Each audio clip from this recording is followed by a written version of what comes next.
Good evening everyone, welcome back to Vidyarthi cafe. मैं अशोक कुमार, आप लोगों का स्वागत है आपके अपने यूट्यूब चैनल विद्यार्थी कैफे पर।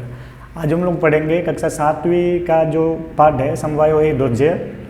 ठीक, तो चलते हैं, देखते हैं पाठ में क्या है। तो वीडियो में आगे बढ़ने से पहले यदि आप लोग मेरे चैनल पर नए हैं तो चैनल को सब्सक्राइब करिएगा, वीडियो को ज़्यादा से ज़्यादा लोगों को शेयर करिएगा, वीडियो को लाइक करिएगा और वीडियो अच्छा लगे तो कमेंट भी करिएगा। चलते हैं आगे। तो समवायोही दुर्जय, पाठ का नाम है समवायोही दुर्जय, अर्थात एकता में शक्ति होती है ना। समवाय मतलब समूह होता है और दुर्जय मतलब होता है कि जिसको जीतना कठिन हो, यानी कि समूह को जीतना कठिन होता है। यानी कि अगर एकता है तो एकता अजय होती है, एकता में शक्ति होती है। तो पाठ पढ़ते हम लोग। लिखा हुआ है पूरा एकस्मिन् वृक्षे एका चटका प्रतिवसति स्म, है ना। पूरा का मतलब होता है पहले, है ना। पहले की बात है, यानी कि प्राचीन समय की बात कर दो चाहे पहले की बात कर दो, यानी कि पहले या प्राचीन समय में एकस्मिन् वृक्षे। तो देखो वृक्षे लिखा हुआ है, वृक्षे में देखो सप्तमी विभक्ति है ना। राम शब्द याद किए होंगे और कारक याद किए होंगे तो पता चल गया होगा। सप्तमी का चिन्ह होता है मैं पे पर, है ना। तो वृक्षे का मतलब हो गया वृक्ष पर, एका चटका, एका मतलब एक, चटका मतलब चिड़िया, प्रतिवसति स्म, है ना। इसमें वस धातु है, वस धातु का मतलब होता है रहना। ठीक, प्रतिवसति स्म का मतलब हो गया रहती थी। कालेन तस्या संतति जाताः, समय से, कालेन का मतलब हो गया समय से, तस्या संतति, संतति मतलब संताने, संतति मतलब हो गया संताने। कालेन तस्या संतति जाता, यानी कि समय से उसकी संतानें हुई। एकदा कश्चित् प्रमतः गज तस्य वृक्षस्य अधः आगत्य, एकदा कश्चित् प्रमतः गज तस्य वृक्षस्य अधः आगत्य। एकदा का मतलब हो गया एक बार। देखो ये दादा वर्ड वाले आता है ना, उनके मीनिंग पता रखो। एकदा के साथ में तो थोड़े बहुत और ही बता देता हूँ। एकदा मतलब हो गया एक बार। ठीक, एकदा मतलब एक बार, सदा मतलब हमेशा, है ना। कदा मतलब कब। ठीक, तो एकदा यानी कि एक बार, कश्चित् प्रमतः गज, कश्चित् मतलब हो गया कोई, जिसका नाम नहीं पता हमको इसलिए कश्चित् वर्ड यूज किया हुआ है। कश्चित् प्रमतः गज, कोई मत वाला हाथी, मस्त हाथी कहने का मतलब, यानी अपने रूम में मस्त, अपनी शक्ति के नशे में चूर कहने का मतलब। गजः, गजः का मतलब हो गया हाथी। तस्य वृक्षस्य अधः, उस वृक्ष के नीचे जिस पर वो चिड़िया रहती थी। आगत्य यानी आकर, तस्य शाखाम सुंडेन अत्रोड्यत, यानी कि उसकी शाखा को सूंड से तोड़ा। चटकाया नीडम भूवि अपतत, चिड़िया का घोंसला भूमि पर गिर गया। तेन अंडानी विशीर्णानी, जिससे अंडे टूट गए, फूट गए। अतः सा चटका व्यल्पत, इसलिए वो चिड़िया विलाप करने लग गई। तस्या विलापम श्रुत्वा काष्ठकुटः नाम खगः दुखेन ताम अपृच्छत, उसका विलाप सुनकर काष्ठकुट नाम का एक पक्षी, खगः मतलब होता है पक्षी, काष्ठकुट नाम का एक पक्षी, है ना। अब काष्ठकुट मतलब कट फोड़वा, काष्ठ मतलब लकड़ी होता है, कूट मतलब उसको फोड़ने वाला। काष्ठकुट यानी कि कट फोड़वा जो था उस, यानी कि काष्ठकुट नाम का एक पक्षी जो था, है ना। वो तीखी चोचला पक्षी होता है ना, जो पेड़ की जो तने पे या डाली पे जो है चोच मारता रहता है, वही होता है कट फोड़वा, है ना। तो काष्ठकुट नाम का एक पक्षी दुखेन ताम अपृच्छत, दुख से उसको पूछ रहा, भद्रे किमर्थम बिलपसी, तुम क्यों रो रही हो कहने का मतलब, इति, ऐसा पूछा उसने। चटका अवदत दुष्टेन एकेन गजेन मम संतति नासिता, यानी कि एक दुष्ट हाथी के द्वारा मेरे संतानें नष्ट कर दी गई, यानी कि उसने मेरे संतानों को मार दिया, नष्ट कर दिया। तस्य गजस्य वधेनेव मम दुखम अपसरत, उस हाथी के वध से ही, उसको मारने से ही मेरा दुख दूर होगा, शांत होगा। अतः काष्ठकुटताम वीणार्वा नाम्या मक्षिकाया समीपम आनयत, इसलिए हाथी उसको वीणारमा नाम की मक्खी के पास ले गया। तयोर वाताम श्रुत्वा मक्षिकावरत, उन दोनों की बातें सुनकर मक्खी बोली। ममापि मित्रम मंडूकः मेघनाद अस्ति, मेरा भी मित्र मेंढक मेघनाथ है। शीघ्रम तम उपेत्य यथोचितम करिष्यामः, शीघ्र ही उसके पास जाकर जो उचित होगा वो करेंगे। तदानीं तौ मक्षिकाया सह गत्वा मेघनादस्य पुरः सर्वं वृत्तान्तं निवेदयत्, इसके बाद वो दोनों मक्षिका के साथ जाकर मेघनाद के सामने पूरा वृत्तांत बताते हैं। अब हम लोग इस गद्यांश को दोबारा देखेंगे शब्दों को देखते हुए, ताकि आप लोग भी अनुवाद करना सीखें। ठीक है, तो पहले वाले सेंटेंस का तो हम लोगों को स्पष्ट हो गया था, पूरा का मतलब हो गया पहले एकस्मिन वृक्षे, यानी कि वृक्ष पर।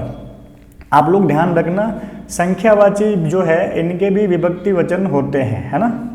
तो जैसे ये वृक्ष जो है इसमें सप्तमी विभक्ति है, तो ये एकस्मिन में भी सप्तमी विभक्ति है। अगर आप लोगों को विभक्तियां वगैरह सीखनी है तो आप लोग मेरे प्रश्न निर्माण वाले वीडियोस को देखना, उसमें आप लोगों को सर्वनाम के रूप कैसे चलते हैं वो बताया हुआ होगा, है ना। तत्शब्द के, तो तत्शब्द वगैरह सर्वनाम शब्द उनसे होते हैं, उनसे आपको ये बाकी सर्वनाम शब्दों के रूप कैसे चलते हैं उसका भी एक आइडिया हो जाएगा। ठीक, अब मैं ऐसा क्यों बता रहा हूँ, मान लो यही गद्यांश आपके एग्जाम में आया और आपको पूछा कि भाई ये एकस्मिन वृक्ष से जो शब्द है इसमें विशेषण विशेष्य बताइए।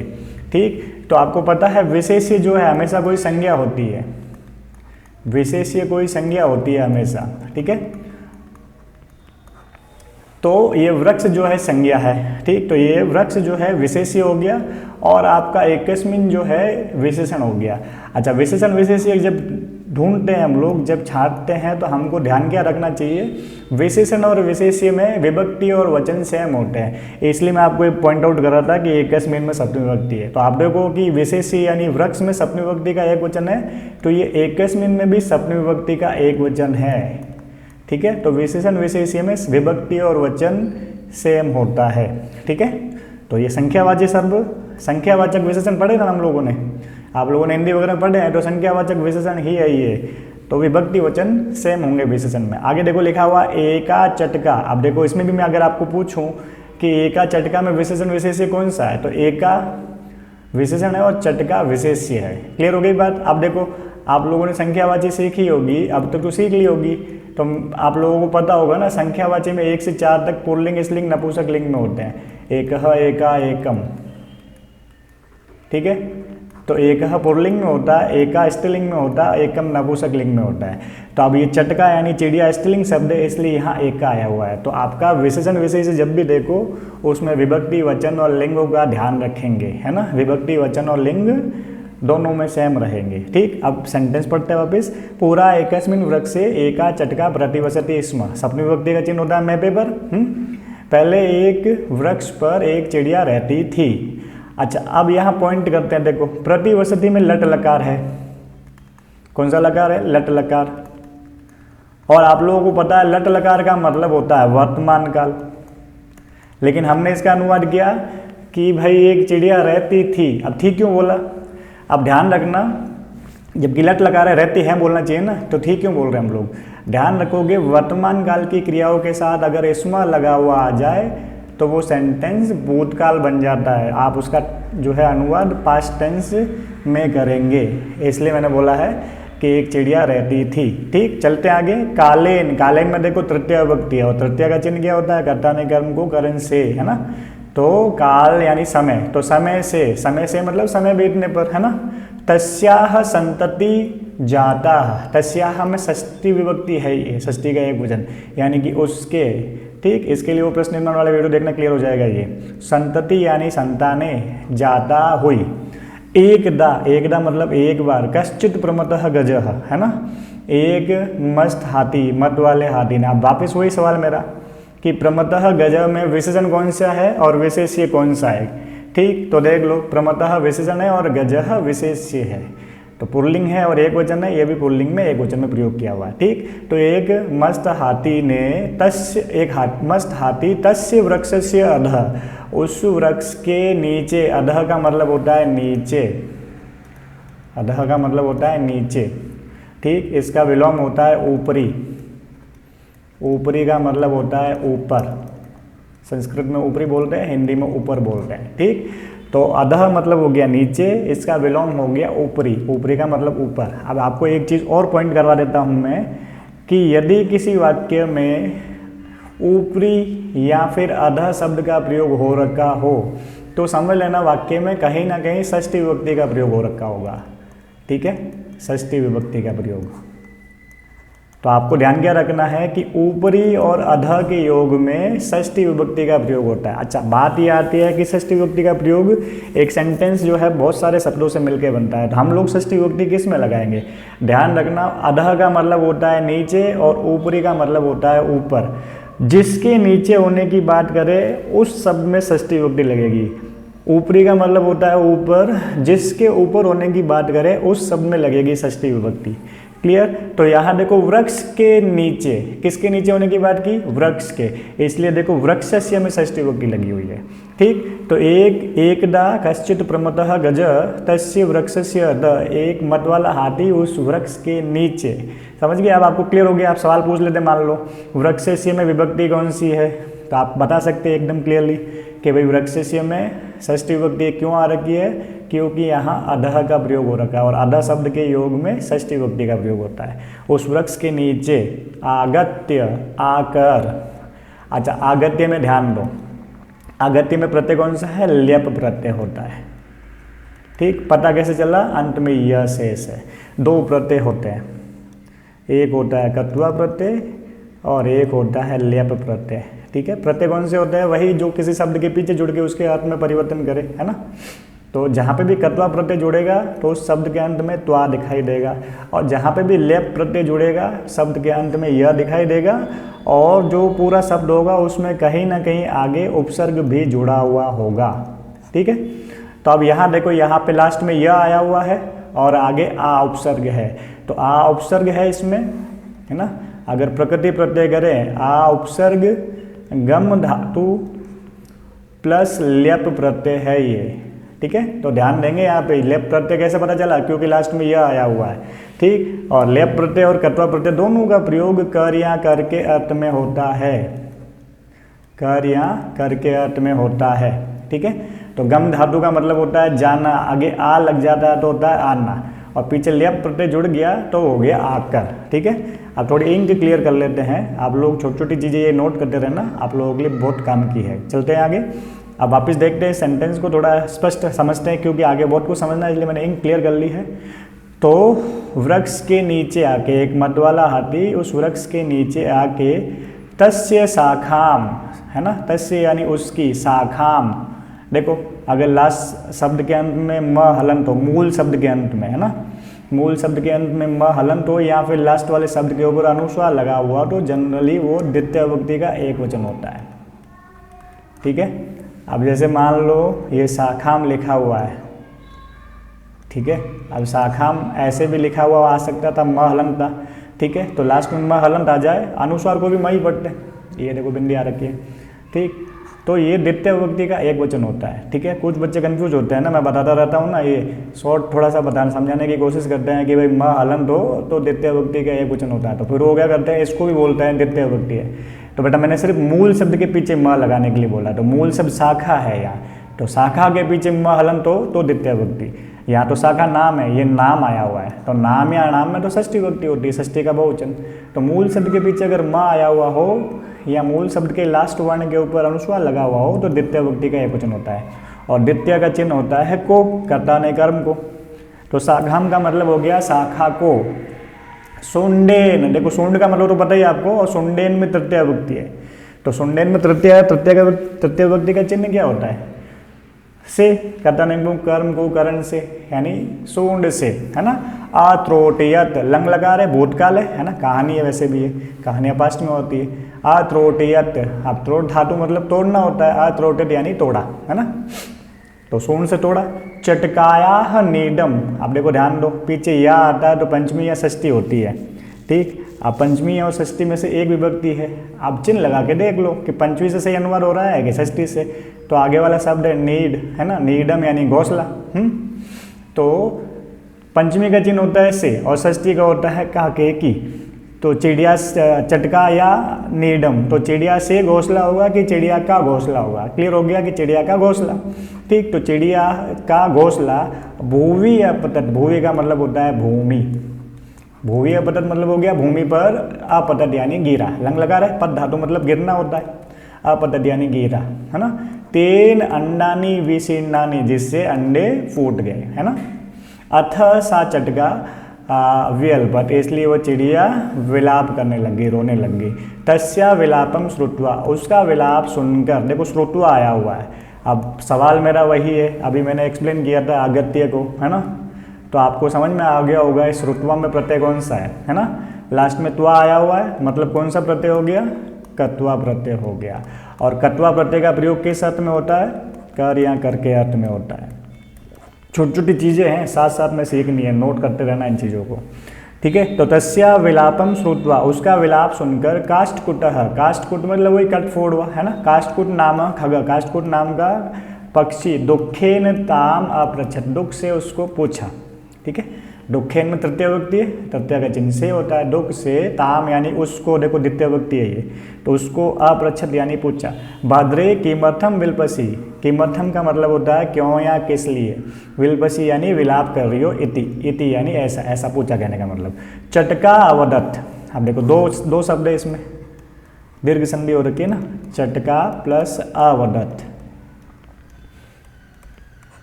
चटका मतलब चिड़िया, अवदत्त लंग लकार है ना, प्रथम पुरुष का एक वचन, चिड़िया बोली, वध धातु का मतलब होता है बोलना, अब क्योंकि लंग लकार यानी भूतकाल है, मतलब बोली, चिड़िया बोली, क्या बोली, दुष्टेन एकेन। अब देखो दुष्टेन एकेन में दो शब्द है, इनके क्लियर कर लेता हूँ, थोड़ा जल्दी समझेगा, इस जगह मिलेगी तो इस पर समझ में आएगा। देखो लिखते हैं इसको, दुष्टेन एकेन में दो शब्द है, दुष्टेन प्लस एकेन, वृद्धि संधि हो रखी है, दुष्टेन एकेन, फिर आया हुआ है गजेन, ठीक। अब ध्यान दो, एक मिनट सही लिख लेते हैं, दुष्टेन एकेन गजेन, ध्यान देना, यहाँ देखो दुष्टेन में, एकेन में और गजेन में, तीनों में तृतीय विभक्ति आई हुई है ना, और ये तीनों शब्द एक दूसरे से कनेक्टेड है, ठीक है। जब तीनों में तृतीय विभक्ति आई हुई है तो जो से चिन्ह होता है सबसे लास्ट वाले शब्द के बाद में लगाएंगे, समझ गए। अच्छा, अब मेरा एक प्रश्न है कि यहाँ जो शब्द दे रखा है दुष्टेन एकेन गजेन, इसमें विशेषण विशेष्य कौन कौन से हैं, या आप लोगों से ये पूछे कि ये जो शब्द लिखा हुआ है इसमें विशेषण शब्द कितने हैं और विशेष्य कितने हैं, ठीक। तो देखो कंफ्यूज नहीं होना है, विशेषण जो है हमेशा विशेषता बताने का काम करेंगे, विशेषता किसकी बताएंगे, किसी नाउन की बताएंगे, ठीक। तो नाउन कौन सा है, गज है, यानी कि हाथी है, तो ये दो विशेषण जो है इस हाथी के लिए ही आए हुए हैं, दुष्टेन एकेन, दुष्ट भी और एक, है ना, तो ये दोनों विशेषण शब्द हाथी के लिए प्रयोग हुए हैं, इस शब्द में दो विशेषण लगे हुए हैं। और मैंने अभी क्या बोला था, आप लोग ध्यान रखेंगे जब भी विशेषण विशेष्य का सवाल आए तो उसमें एक चीज़ ध्यान रखें, मिलान वाला भी आ जाए, मान लो कि विशेषण विशेष्य का मिलान करो, ठीक। कई बार कन्फ्यूजन हो जाता है, ठीक, तो कन्फ्यूज नहीं होना है, आपको ध्यान रखना आपके विशेषण और विशेष्य में लिंग और वचन जो है सेम रहेंगे। तो ये देखो तीनों में लिंग वचन और विभक्ति सेम रहेंगे, ये तीनों जो है पुल्लिंग की तरह ट्रीट किए हुए हैं, तीनों में तृतीय विभक्ति का एक वचन लगा हुआ है, ठीक। अच्छा, मैंने कहा तीनों में जब तृतीय विभक्ति लगी है तो लास्ट वाले के बाद आप कारक का चिन्ह लगा के अनुवाद करेंगे, तृतीय का चिन्ह होता है से या के द्वारा, ठीक है, से या के द्वारा। तो इसका मतलब क्या हो गया, दुष्टेन एकेन गजेन, यानी कि एक दुष्ट हाथी के द्वारा मम संतति नासिता, मेरी संतानें नष्ट कर दी गई, मार दी गई, ठीक है। तस्य गजस्य, गजस्य में देखो षष्ठी विभक्ति है, तस्य गजस्य यानी कि उस हाथी के, षष्ठी का चिन्ह होता है काके की, वधेनेव, इनके क्लियर करते हैं, एक शब्द और मिल गया हम लोगों को समझने के लिए, लिखा हुआ है वधेनेव, वधेनेव, दो शब्द है इसमें, पहला तो हो गया वधेन, दूसरा हो गया एव, ठीक है। तो वधेन में देखो तृतीय विभक्ति, वृद्धि संधि हो रखी है यहाँ पे, है ना, तो वधेन में तृतीय विभक्ति है, तो वधेन में तृतीय विभक्ति तो तृतीय का चिन्ह होता है से, वध यानी मारना, है ना, तो से चिन्ह होता है तृतीय का, तो वधेन का मतलब हो गया वध से, एव एक अव्यय पद है, एव का मतलब होता है ही, तो वधेन एव का मतलब क्या हो गया, वध से ही, मम दुखम, मम यानी मेरा, दुखम दुख, अपसरेत, अपसर मतलब उपसर्ग का प्रयोग जनरली दूर होना अर्थ में होता है, अपसरेत मतलब दूर होगा, यानी कि दुख खत्म होगा, समाप्त होगा, दूर होगा। ततः काष्ठकुटः, उसके बाद काष्ठकुटः, काष्ठकुट यानी कि वही कटफोड़वा, काष्ठकुट नाम का जो पक्षी था, ताम, ताम यानी उसको, वीणारवा नाम्या, वीणारवा नाम की, मक्षिकाया समीपम, मक्षिकायाम देखो या ये यायाम षष्ठी विभक्ति है, और षष्ठी का चिन्ह गागे की, तो मक्षिकाया समीपम का मतलब क्या हो गया, मक्खी के पास, है ना, मक्षी का मतलब मक्खी होता है। अब यहाँ षष्ठी विभक्ति है तो मक्षिकाया समीपम अनयत यानी ले गया, लंग लगा रहे। तयो वार्ताम श्रुत्वा, उनकी बातें सुनकर, देखो फिर से श्रुत्वा आया हुआ है, वही कत्वा प्रत्यय। मक्षिका अवदत, इसमें भी दो शब्द, मक्षिका प्लस अवदत, मक्खी बोली। ममापि, इसमें भी दो शब्द देखो, मम प्लस अपि, मम यानी मेरा, अपि यानी भी, तो ममापि का मतलब हो गया मेरा भी। मित्रम, मित्र, मंडूकः मेघनाद अस्ति, मेंढक मेघनाद है, अस्ति यानी है, यानी कि मेरा भी मित्र, मंडूकः मेघनाद अस्ति, मेरा भी मित्र मेंढक मेघनाद है।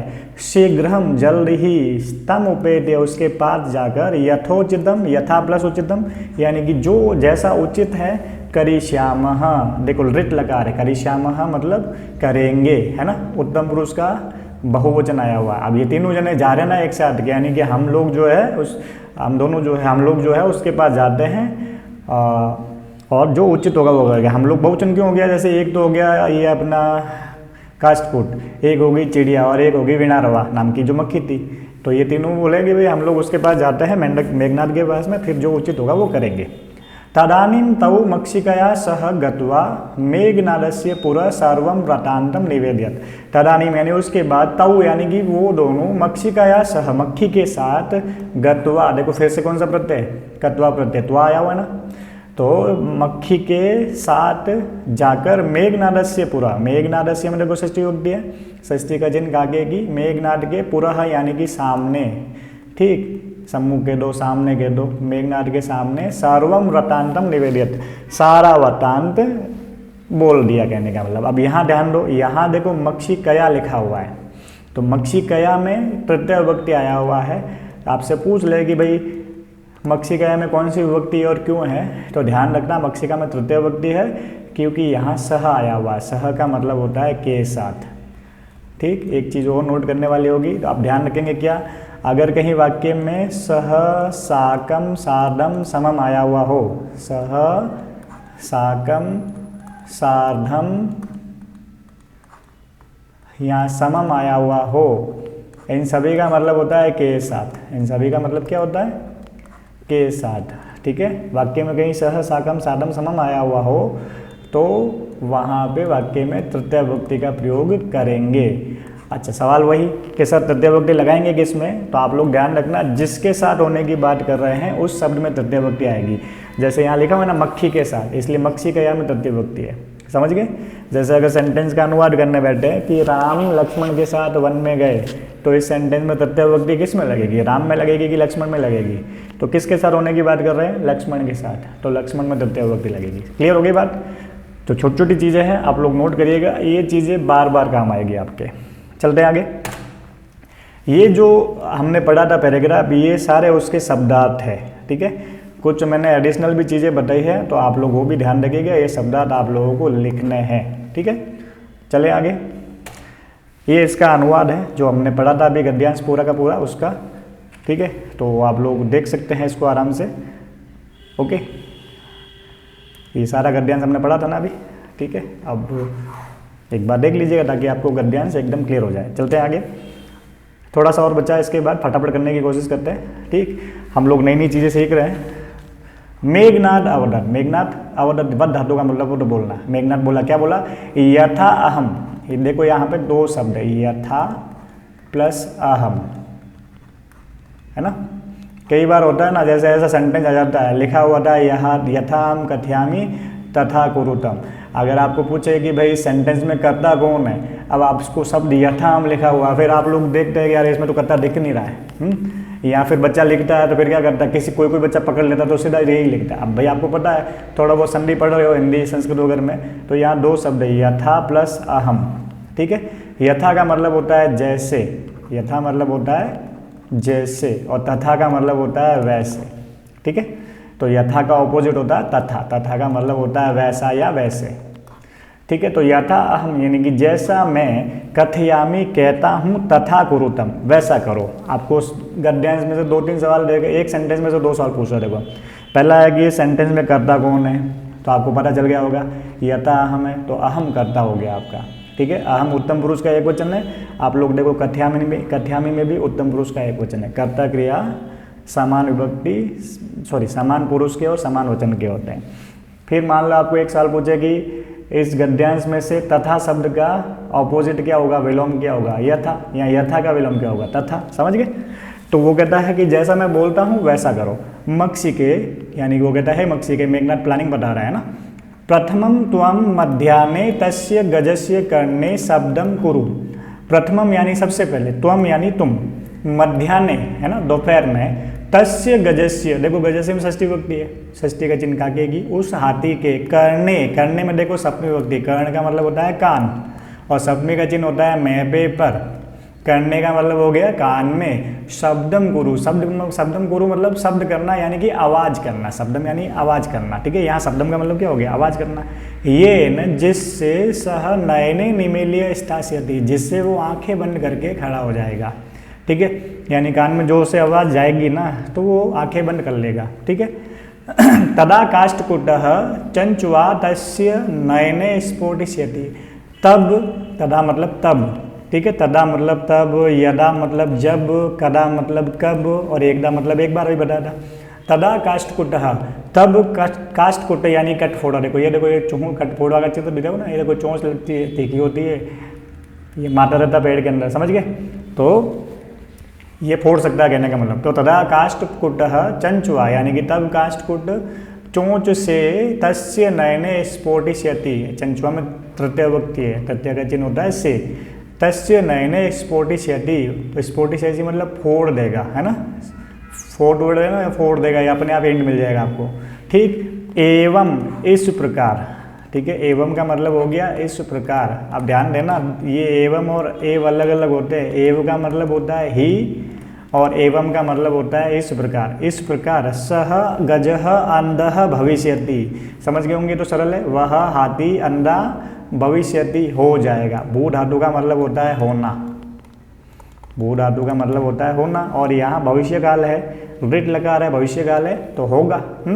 सह गजः अंधः भविष्यति। तृषातः, प्यास से, सह जलाशयम गमिष्यति, वह जलाशय की ओर जाएगा, जलाशय पे जाएगा, तालाब की ओर जाएगा, कहने का मतलब पानी पीने के लिए, मतलब अंधा होने के बाद प्यास लगेगी तो वो जलाशय की ओर जाएगा। मार्गे, मार्गे में देखो सप्तमी विभक्ति है, मतलब हो गया मार्ग में या रास्ते में।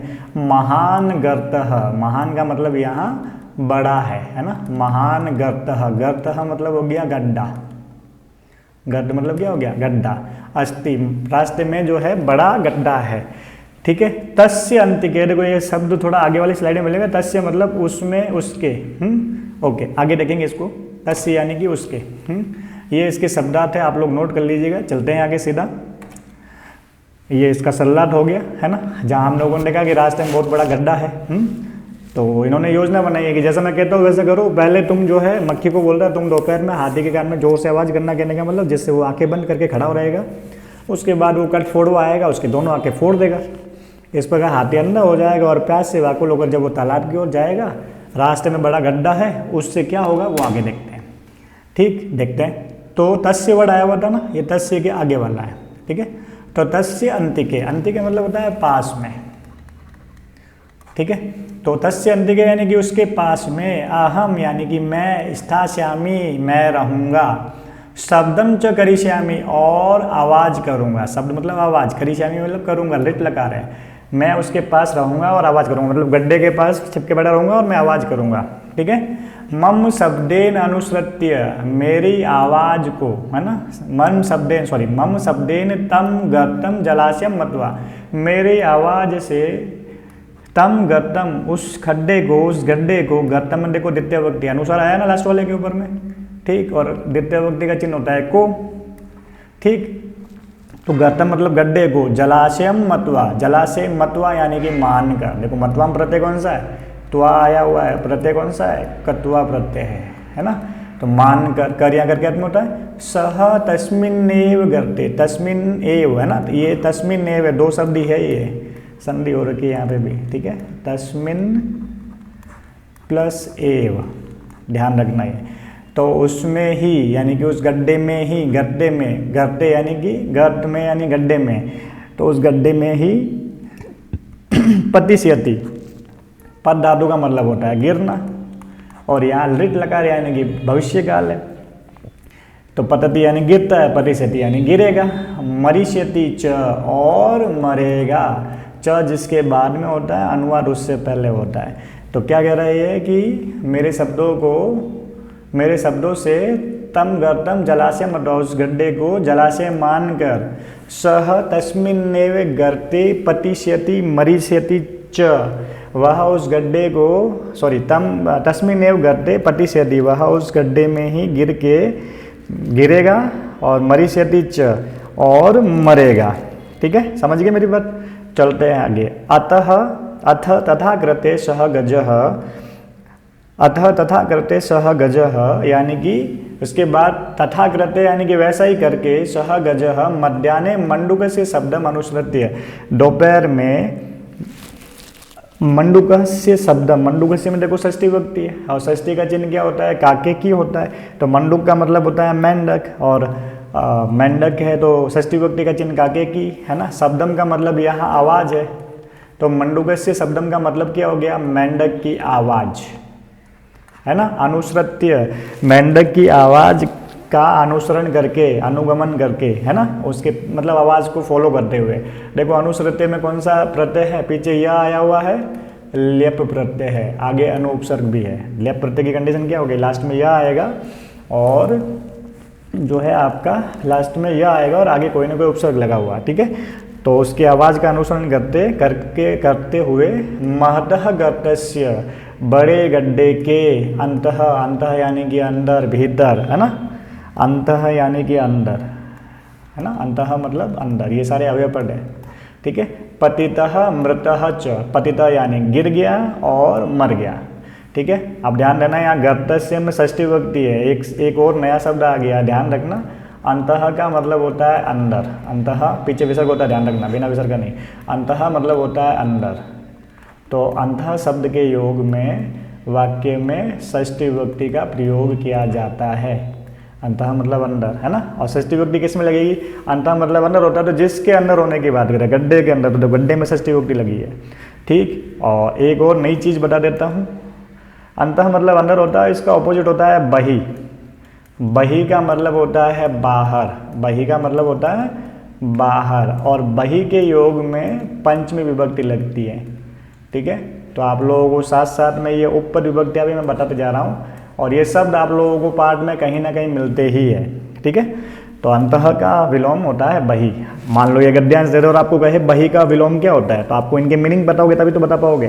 तो बही मतलब होता है बाहर। ठीक है, फिर आगे कह रहा है तथा चोक्तम, और कहा गया है, क्या कहा गया है, बहुनाम अप्सराणाम समवायो ही दुर्जय। बहुनाम मतलब होता है बहुत सारे, अप्सरा नाम का मतलब होता है कमजोरों का, समवाय मतलब होता है समूह, ही दुर्जय निश्चय ही दुर्जय होता है, मतलब कठिनता से जीतने योग्य होता है, अजय होता है, उनको जीतना आसान नहीं होता है। मतलब क्या हो गया, अनेक निर्बल जो है, निर्बलों का समूह या संगठन अजय हो जाता है, मतलब एकता में बल है। बहुत सारे कमजोर लोग या जो है तुच्छ जीव मिलके देख लो, इस पार्ट में भी देख लो, हाथी के मुकाबले ये सारे जीव जो होते हैं, मेंढक हो गया, चिड़िया हो गया, मक्खी हो गया, उकट फोड़वा हो गया, ये सारे जो है एक तुच्छ जीव है, उनके आगे प्राणी, छोटे छोटे प्राणी है ना, कमज़ोर है। लेकिन इन्होंने जो है यूनिटी दिखाई है ना, ग्रुप में काम किया, समूह में काम किया, और हाथी को पराजित कर दिया, इसलिए कहते हैं एकता में बल है। चलते हैं आगे। ओके, तो ये इस पैराग्राफ के गद्यांश के शब्द थे, आप लोग लिख लीजिएगा, और ये इसका सल्लात है। अब प्रश्न उत्तर देख लेते फटाफट। ओके, सबसे पहले जो है वन वर्ड में उत्तर देने वाले हैं। ठीक है, तो हम लोग ज़्यादा टाइम खराब नहीं करेंगे, क्योंकि आप लोगों को पाठ अच्छे से स्पष्ट हो गया होगा। तो मैंने यहाँ प्रश्नों के साथ उत्तर लिखे हैं। वैसे तो लिखा हुआ वृक्ष से का प्रतिवसति है ना, अगर प्रश्न का मीनिंग समझ में आ जाएंगे तो समझ में आ जाएगा। वृक्ष से का प्रतिवसति, इसमें पेड़ पर कौन रहता था, तो चिड़िया रहती थी, एका चटका। ठीक, अभी मैं उत्तर लाऊंगा एक साथ ही सारे। वृक्ष से अधः कह आगतः, पेड़ के नीचे कौन आया, तो हाथी आया। देखो कहा में प्रथमा विभक्ति का एक वचन है ना, किम शब्द पुल्लिंग का प्रश्न निर्माण वाला वीडियो देख लेना, आपको स्पष्ट हो जाएगा ऐसा क्यों बोल रहा है। अब कह में प्रथमा विभक्ति का एक वचन है, तो आपका उत्तर भी प्रथमा के एक वचन में ही आएगा। बात समझ में आ रही है मेरी। ठीक है। मान लो अगर कई बच्चा कंफ्यूज हो रहा है, वन वर्ड का मतलब एक पद में रहना है ना। वैसे तो लाइन ढूंढने से मिल जाता है, आप लोग लाइनें ढूंढते कई बच्चे, कई बार बच्चे उत्तर का आइडिया नहीं लगा पाते हैं, ठीक है। तो आपका उत्तर एग्जैक्ट जो भी होगा उसमें प्रथमा का एक वचन होगा, तो गजः है इसका उत्तर, ठीक है। एकः गजः कह दो, एकः प्रमत्त गजः कह दो, ठीक है। गजः केन शाखाम आत्रोट्यत, देखो केन में तृतीय विभक्ति है, यानी कि हाथी ने किससे शाखा को तोड़ा, पेड़ की शाखा को तोड़ा, तो सुंडेन, ठीक है। केन में तृतीय विभक्ति है तो सुंडेन में भी तृतीय विभक्ति है। काष्ठकुटः चटकाम कस्या समीपम अनयत, काष्ठकुट चिड़िया को किसके पास ले गया, मक्खी के पास, तो कस्या में षष्ठी विभक्ति है ना, तो मक्खी में भी षष्ठी विभक्ति लगाएंगे। मक्षिका होता है ना, षष्ठी विभक्ति होता है मक्षिकायाः, ओके। मक्षिकाया मित्रम कः आसीत, तो मंडूकः मेघनादः, कौन था मक्खी का मित्र, मंडूकः मेघनादः, ठीक है। तो देखो इसके उत्तर दिखेंगे आपको, देखते हैं। ये सारे इसके आंसर हैं, आप लोगों को ध्यान रखने हैं, ठीक है। और आंसर ढूंढ के लिखने होते हैं एग्जाम के अंदर, पढ़ के उत्तर देने वाला आता है, तो आप लोग इजीली कर सकते हैं, ठीक है। कर सकते हैं ना। चलते हैं आगे। ओके, आगे वाला प्रश्न जो है महत्वपूर्ण है, आप लोगों के एग्जाम में आता है 4 से 5 नंबर का, ठीक है। फिर भी कई बच्चे नहीं कर पाते। अब इस प्रश्न को करने के लिए कुछ चीज़ें आना बहुत ज़रूरी है। कौन कौन सी चीज़ें आना जरूरी है वो समझ लीजिए। इसमें क्या होता है कि एक शब्द या तो बोल्ड दिया होता है या अंडरलाइन दिया होता है, उस शब्द को हटाकर हम लोगों को प्रश्न बनाना होता है। और प्रश्न बनाने के लिए क्या करते हैं हम लोग, किम शब्दों का प्रयोग करते हैं, ठीक। तो आपको किम शब्द आने चाहिए। अब किम शब्द की बात करें, किम शब्द 3 टाइप के होते हैं, पुल्लिंग, स्त्रीलिंग और नपुंसकलिंग के। तो आप लोगों को याद करने पड़ेंगे। याद करने का सरल तरीका मैं आप लोगों को बता देता हूँ। आप लोग राम शब्द याद कर लीजिए और लता शब्द याद कर लीजिए, बाकी सारे अपने आप याद हो जाएंगे। तो राम और लता से किम शब्द के पुल्लिंग और स्त्रीलिंग याद हो जाएंगे। और नपुंसकलिंग में प्रथमा द्वितीय विभक्ति किम के कहानी होती है, बाकी राम की तरह यानी कि पुल्लिंग की तरह होती है, ठीक। तो ये याद करने के लिए आप मेरा प्रश्न निर्माण वाला वीडियो जरूर देख लीजिएगा, उसमें आपको पूरा आइडिया हो जाएगा और प्रश्न निर्माण बहुत अच्छे से क्लियर हो जाएगा। 4 वीडियोज़ है। अब आप लोगों को लगेगा 4 वीडियोज़ देखने के पड़ेंगे, लेकिन आप लोगों के एवरेजन 5 नंबर का प्रश्न हर एग्जाम में लगभग आता ही है। 4-5 नंबर का प्रश्न तो कम थोड़ी है। तो आप लोग देखिए और उससे आपको सीखने में हेल्प मिलेगी, ठीक। तो अब इसको करते कैसे हैं, तो जो रेखांकित शब्द है उसका पद परिचय करते हैं। उसमें क्या क्या देखते हैं, पहली चीज़ जो शब्द दे रखा है अंडरलाइन, उसका लिंग देखते हैं, मतलब पुल्लिंग है कि स्त्रीलिंग है कि नपुंसकलिंग है। फिर क्या देखते हैं, विभक्ति देखते हैं। फिर क्या देखते हैं, वचन देखते हैं, ठीक है। और मूल शब्द भी ढूंढ लो। मूल शब्द क्यों कह रहा हूँ मैं, ताकि आपको विभक्ति आइडेंटिफाई करने में यानी कि लिंग पहचानने में भी आसानी हो जाए, ठीक। तो जैसे ये चटका या लिखा हुआ है, तो मूल शब्द क्या हो गया, चटका हो गया, ठीक है। मतलब समझ में आ गया चिड़िया जो है। अब चटका समझ में आते ही हमको ये पता चल गया कि ये स्त्रीलिंग शब्द है। अब फिर देख लो इसमें विभक्ति कौन सी है, षष्ठी। अब कोई बच्चा कहेगा सर पंचमी भी होती है, कोई दिक्कत नहीं है। जब पंचमी षष्ठी स्त्रीलिंग में सेम होती है तो किम शब्द में भी सेम होती है, ठीक। अब यहाँ षष्ठी है इसलिए मैंने षष्ठी के हिसाब से लिखा है, ठीक। और एक वचन, तो आपको वही काम करना, आपको किम शब्द का स्त्रीलिंग का षष्ठी विभक्ति का एक वचन करना है, ठीक है। तो चटकायाः, ठीक है, इसका किम शब्द का षष्ठी विभक्ति का एक वचन हो गया कस्याः। तो प्रश्न बन गया कालेन चटकाया हटा के हम लोगों को लगा लेना है कस्याः, ठीक है, संतति जाता। और जब सेंटेंस पूरा लिखोगे आप वापस, है ना, क्योंकि प्रश्न बना रहे हो तो लास्ट में प्रश्नवाचक चिन्ह लगाना है, ठीक है। तो ये चीज़ ध्यान रखनी है, प्रश्न निर्माण कर रहे हो तो प्रश्नवाचक चिन्ह जरूर लगाना है, ठीक। अब लिखा हुआ है नीडम, ठीक है। तो नीडम जो है इसमें देखो प्रैक्टिकली द्वितीय विभक्ति भी होती है। अब नीड शब्द जो है नपुंसकलिंग का है ना। तो नपुंसकलिंग में प्रथमा द्वितीय विभक्ति सेम होती है। तो नपुंसकलिंग में किम शब्द जो होता है उसकी प्रथमा द्वितीय विभक्ति किम होती है, एक वचन है ना द्वितीय विभक्ति का, तो यहाँ पे किम लिखेंगे, ठीक। गजस्य पीछे से आया हुआ है ना, रामस्य होता है, वैसे ही गजस्य होता है, तो षष्ठी विभक्ति है। तो किम शब्द की षष्ठी विभक्ति क्या होती है, कस्य। तो पूरा प्रश्न बनेगा कस्य वदेनेव मम दुःखम अपसरे। तो क्या मतलब हो गया, हाँ पूरा लिखना है, कस्य वदेनेव मम दुःखम अपसरे। तो लास्ट में प्रश्नवाचक चिन्ह लगाएंगे, ठीक है। अब लास्ट वाला भी देख ले रहे, चंचुआ जो है इसमें तृतीय विभक्ति है और स्त्रीलिंग शब्द है चोंच, है ना, और तृतीय का एक वचन है। तो किम शब्द में स्त्रीलिंग में तृतीय का एक वचन होता है कया, ठीक है।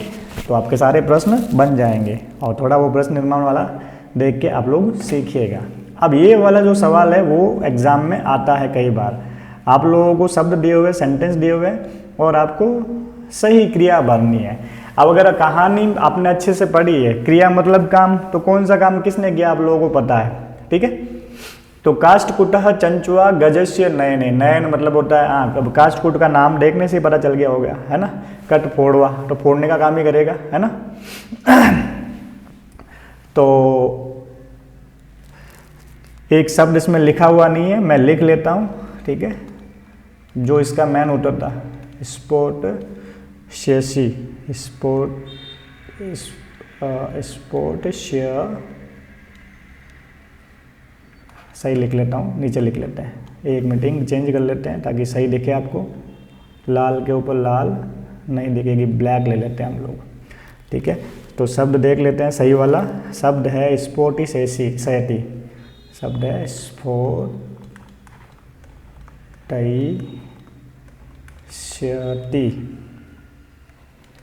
है ना, मतलब फोड़ देगा।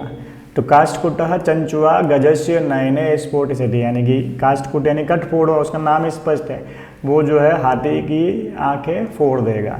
मार्गे स्थित, मार्ग में स्थित, अहम अपि शब्दम, शब्द मतलब आवाज है, मार्ग में रहकर मैं भी शब्द यानी कि आवाज क्या करेगा, तो करिष्यामि, करूँगा। और थोड़ा और स्पष्ट कर लेते, देखो यहाँ अहम आया हुआ है, अहम उत्तम पुरुष का एक वचन है, करिष्यामि भी उत्तम पुरुष का एक वचन है, ठीक है। तो यहाँ करिष्यामि आएगा। फिर लिखा हुआ है तृषातः गजः जलाशयम, प्यास से हाथी जलाशय की ओर क्या करेगा, जाएगा। गम धातु है ना, गमिष्यति।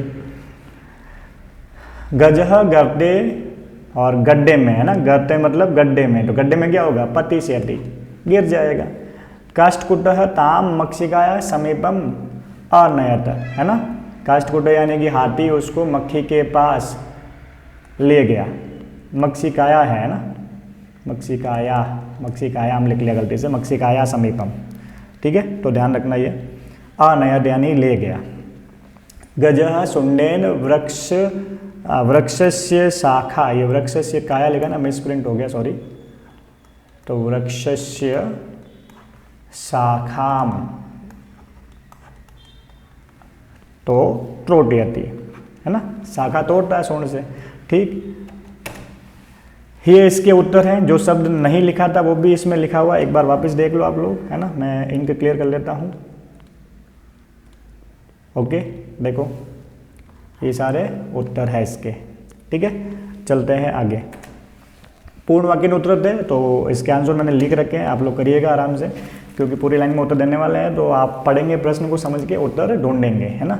जैसे प्रश्न फटाफट समझ पढ़ लेते हैं इसका, ठीक है। क्या लिखा हुआ है, चटकाया विलापम श्रुत्वा काष्ठकुट ताम किम अप्रचट, चिड़िया का विलाप सुनकर काष्ठकुट उससे क्या पूछता है। तो ये देखो लाइन मिल जाएगी, आप पढ़ेंगे तो, चटकाया विलापम श्रुत्वा काष्ठकुट ताम अप्रचट भद्रे किमर्थम विलपसी, पूछता ना भाई क्यों विलाप कर रही हो, ठीक है।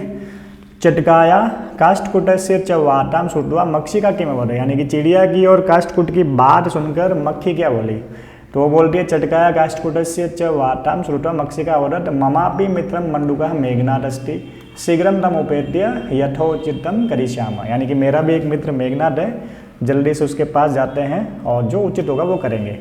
मेघनाद मक्षिकाम किम अवदत्, वो मक्खी को क्या बोलता है, मेघनाद मक्खी को बोलता है यथा अहम कथयामि तथा कुरुतम, जैसा मैं बोलता हूँ वैसा करो। वो प्लानिंग बताता ना लास्ट में।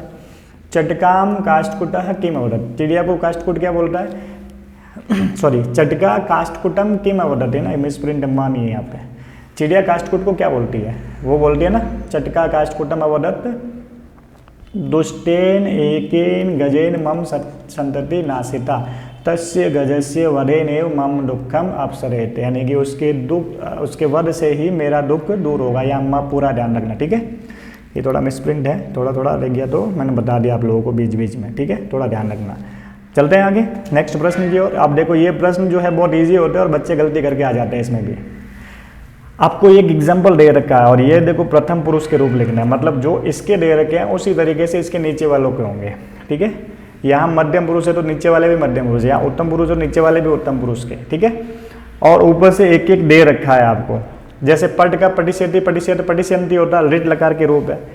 तो अब आपको यहाँ द्विवचन दे रखा पद धातु का, तो द्विवचन में प्रतिशेती होता है तो एक वचन में क्या होगा, प्रतिशेत होता है द्विवचन में, तो एक वचन में हो जाएगा प्रतिशयति, एक वचन में हो गया प्रतिशयति, बहुवचन में प्रतिशयंती। बहुत इजी है, एग्जाम्पल दे रखा है, एग्जाम में ये आते हैं, आप लोगों को ऊपर दिया हुआ होता है ऐसे करना है, फिर भी कुछ बच्चे गलती करके आते हैं। अब देखो ये मरीष्यंती लिखा हुआ है, तो बहुवचन में अगर मरीष्यंती है तो द्विवचन और एक वचन लिखना है, तो द्विवचन और एक वचन लिख लोगे फॉलो करते हुए। एक वचन में ती आता है तो मरीष्यति, मरीष्यति। द्विवचन में तह आता है मरीष्यतः, मरीष्यतः। ठीक, ये आपका प्रथम पुरुष हो गया। अब ऐसे ही आपको मध्यम पुरुष और उत्तम पुरुष के करना है, ठीक है। ये गमिष्यति, गमिष्यत, गमिष्यन्ति, सॉरी गमिष्यति, गमिष्यतः, गमिष्यत, तो यहाँ धाविष्यतः लिखा हुआ है, तो एक वचन में सी आया हुआ है और बहुवचन में था आया हुआ, बिना विसर्ग का कर लो भाई। धावी, लास्ट वाला वर्ण चेंज हो रहा है, धाविष्यसि, ठीक है, धाविष्यसि। और बहुवचन में ये का ये लिखना है, पीछे विसर्ग नहीं लिखना है, धावी श्यत, बिना विसर्ग वाला, ठीक है। अब ये भी कर सकते हो, यहाँ क्रीडिष्यत लिखा हुआ है तो द्विवचन में और एक वचन में क्या करना, समझ गए। द्विवचन में तो सेम है, पीछे विसर्ग लगा देना, क्या हो गया, क्रीडिष्यथः, विसर्ग लगा दो पीछे। और एक वचन में लास्ट वाला वर्ण हटा के सी आया हुआ देखो, तो सी लगा दो, क्रीडिष्यसि, ठीक है। एग्जाम में जब ऐसा आता है तो आराम से करना, क्योंकि सब कुछ आप लोगों के सामने होता है, फिर भी गलतियां करते हैं बच्चे, ठीक। अब लेखिष्यामि, लेखिष्यावः, लेखिष्यामः। अब हस धातु का करना है, यहाँ पे हसिष्यावः लिखा हुआ है, ठीक है। तो यहाँ एक वचन में क्या होगा, पीछे मी आ जाएगा लास्ट वाले वर्ण की जगह, हसिष्यामि, ठीक है। द्विवचन दिया हुआ है और बहुवचन में व की जगह म करना है, हसिष्यामः। आसान है, कर सकते हैं। अब ऐसे कैसे द्रक्ष्यामः कर देना, ध्यान रखना ये द्रस धातु जो होता है ना, इसके 5 लकार अगर देखेंगे, द्रस का मतलब होता है देखना, तो 4 लकारों में पश्य वर्ड यूज करते हैं, पश्यति, पश्यत, पश्यन्ति। लेकिन रिट लकार ऐसा है जिसमें द्रक्ष वर्ड यूज करते हैं, रिट लकार, ये भविष्य काल के रूप है, तो रिट लकार में द्रक्ष वर्ड यूज करते हैं जब इसके रूप लिखते हैं, ठीक है। बाकी 4 लकारों में पश्य करते हैं, ठीक है। तो द्रक्ष्यामः लिखा हुआ, एक वचन और द्विवचन करना है, तो एक वचन में ये म की जगह वह करना है, लास्ट में वह आया हुआ ना, तो क्या हो जाएगा, सॉरी सही लिखते हैं, द्रक्ष्यावः, पीछे विसर्ग, फिर एक वचन में द्रक्ष्यामि, ठीक है। बहुत आसान है, आराम से कर सकते हैं, ठीक है। आपको एग्जाम्पल दिया हुआ रहता है, आपको सही से करना होता है, ठीक है। और बाई चांस सारे मिक्स करके भी देते हैं ना, तो आप लोग ध्यान रखना जो शब्द दिया हुआ है वो कौन से पुरुष का, उसके अनुसार उसके एक वचन और उसके बहुवचन करने हैं, ठीक है। चलते हैं आगे। अब देखो ये भी सवाल बहुत इजी है, 2 सवाल है, फटाफट लास्ट के 2 सवाल कर लेते हैं ये। जैसे अवसत का वसति इसमें लिखा, मतलब क्या किया, अवसत में लंग लगा था, है ना। पहली चीज तो उसको देख लेते हैं क्या, वस धातु है, और मैंने क्या बोला कि लंग लकार इक्वल टू लट लकार प्लस इस्मा, है ना। लट लकार के साथ अगर इस्मा लगा देते हैं तो वैसे ही भूतकाल हो जाता है। तो आपको क्या करना है, ये लंग लकार में दिए हुए है ना, इसको लट लकार में प्रयोग करके साथ में इस्मा लगा के लिखना है। तो लट लकार के ये सारे के सारे प्रथम पुरुष के एक वचन है, पहली चीज तो ये। तो आपको क्या करना है, इन सभी धातुओं के प्रथम पुरुष के एक वचन लट लकार के लिखने हैं, ठीक है। जैसे लट लकार पट धातु याद है ना, पट्टी पटत पटंती, तो प्रथम पुरुष का एक वचन क्या होता है, पठति। तो सभी के लट लकार के प्रथम पुरुष एक वचन लिख के उसके पीछे इस्मा लगाना है। क्लियर हो गई बात। जैसे अपटत है, लंग लकार का प्रथम पुरुष एक वचन है, तो लट लकार में ये होता है पठति। अब क्योंकि हमको बराबर रखना है ना, तो इसके साथ इस्मा लगा देंगे। तो पठति इस्मा का मतलब भी होता है पढ़ा, भूतकाल, और अपटत का मतलब भी होता है पढ़ा, ठीक है। अब देखो ये अत्रोटियत लंग लकार में, इसको कन्वर्ट कर लो आप, जो है लट लकार में करके पीछे इस्मा लगा दो, ठीक है। तो क्या हो जाएगा, त्रोटयति, क्या हो जाएगा, त्रोटयति। ये हो गया लट लगा लो साथ में इस्मा, ठीक है, क्योंकि भूतकाल में ही रखना हमको। स्म लगा के भूतकाल बनाना कहने का मतलब ये है। तो स्म लगा के भूतकाल क्या करते हैं, लट लकार के साथ स्म लगा देते हैं, ठीक है। ये अपतत लंग लकार में था, इसको करो कन्वर्ट लट लकार में। पत धातु है ना, तो लट लकार में प्रथम पुरुष का एक वचन क्या हो गया, पतति, और साथ में लगा दिया स्म, ठीक है। ऐसे कैसे अप्रचत, प्रच धातु है तो हो गया आपका प्रच्छति, और साथ में क्या लगा लोगे, स्म लगा दोगे। वद धातु है इसमें, अवदत, तो लट लकार में हो गया वदति, और क्योंकि भूतकाल बनाना हमको तो स्म लगा दो, ठीक है। अनयत, तो भाई लट लकार में हो गया नयति, और साथ में आप स्म लगा दो क्योंकि आपको भूतकाल का प्रयोग करना है, स्म लगा के तो भूतकाल बनाने के लिए बोल रहा है ये, ठीक। अब आपको अगर ऐसे दे दे तो भी आप इसको लट लकार के साथ स्म लगा के प्रयोग कर सकते हो, और अगर इसका उल्टा दे दे तो भी कर सकते हो। अगर आपको लंग लकार के रूप याद है कि भाई नयति स्म लिखा हुआ है, इसको लंग लकार में बदलना है, ठीक है। तो भाई नयति लट लकार का एक वचन है, ठीक है, प्रथम पुरुष लट लकार का एक वचन है, तो आपको लंग लकार के प्रथम पुरुष का एक वचन करना है, समझ गए, जिसमें स्म हट जाएगा। अभी तो आपको बोला ना स्म लगा के भूतकाल बनाना है, तो स्म लगा के भूतकाल कैसे बनता है, वर्तमान काल की क्रिया के साथ यानी लट लकार के साथ स्म लगाते हैं, भूतकाल हो जाता है। अब अगर आपको स्म लगा हुआ है लट लकार वाला और आपको बोला लंग लकार में बदलो, तो स्म हटा के लंग लकार का प्रयोग करना है। तो उसके लिए क्या करेंगे, शब्द दे रखा है उसको देखो कौन से वचन का और कौन से पुरुष का है, तो नयति प्रथम पुरुष का एक वचन है लट लकार में, तो आपको लंग लकार का प्रथम पुरुष एक वचन करना है, समझ गए। इसका उल्टा भी पूछे तो भी कर सकते हो, इसके लिए आपको लंग लकार के रूप याद होने चाहिए। 5 लकार याद किए हुए रखो, कोई टेंशन नहीं, कहीं से भी पूछो, ठीक। तो प्रथम पुरुष लंग लकार में क्या होगा, प्रथम पुरुष का एक वचन अनयत, आगे अ लग के रूप बनते हैं वो तो याद करने पड़ेंगे आपको, ठीक।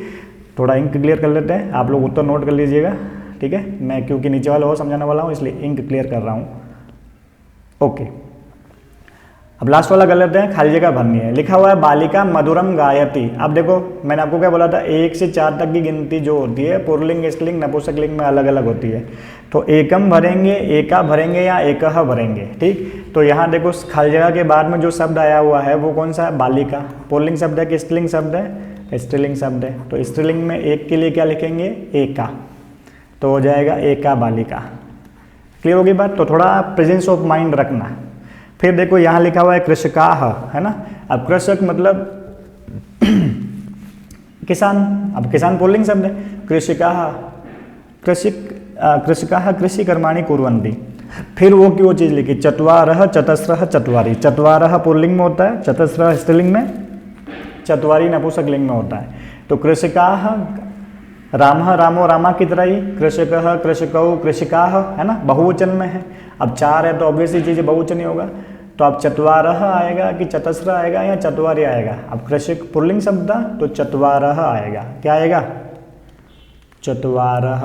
क्यों, क्योंकि किसान पुल्लिंग शब्द है, ठीक। अभी देखो पत्राणि, तो ये तीनों दे रखे, देखो लिखा हुआ है ते ताह तानी। अब ते जो है सह तौ ते पुल्लिंग का बहुवचन है, ता स्त्रीलिंग का बहुवचन है, साते ता, और तत्ते तानी नपुंसकलिंग का बहुवचन है। तो अब आपको देखना है कि ये पत्राणि पुल्लिंग है कि स्त्रीलिंग है कि नपुंसकलिंग है। तो पत्रम पत्रे पत्राणि नपुंसकलिंग है, तो क्या आ जाएगा, तानी आ जाएगा। ये आप लोग ध्यान रखना है। कर्ता की टेबल आप लोगों को याद होगी, ठीक है।